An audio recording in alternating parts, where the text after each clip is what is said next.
গত রাতে আমার টুইটার অ্যাকাউন্ট হ্যাক করে নোংরা একটা পোস্ট কোন একটা বিপদগামী দিয়ে বসেছে, আর এইটা নিয়ে কিছু মানুষ হই হই রই রই শুরু করে দিছে।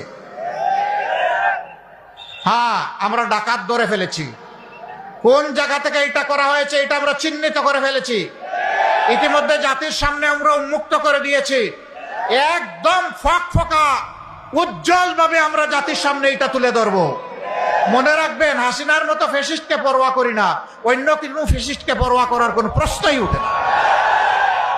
এই বাংলাদেশ তারাই গড়তে পারবে যারা চাঁদাবাজি করে না, মানুষকে কষ্ট দেয় না, মা বোনের কাপড় খুলে নেওয়ার হুঙ্কার দেয় না, যারা মা বোনের গায়ে হাত তুলে না, যারা মা বোনদেরকে নিজের মা হিসাবে সম্মান করতে জানে, তারাই পারবে আগামীর বাংলাদেশ গড়ে দিতে ইনশাআল্লাহ।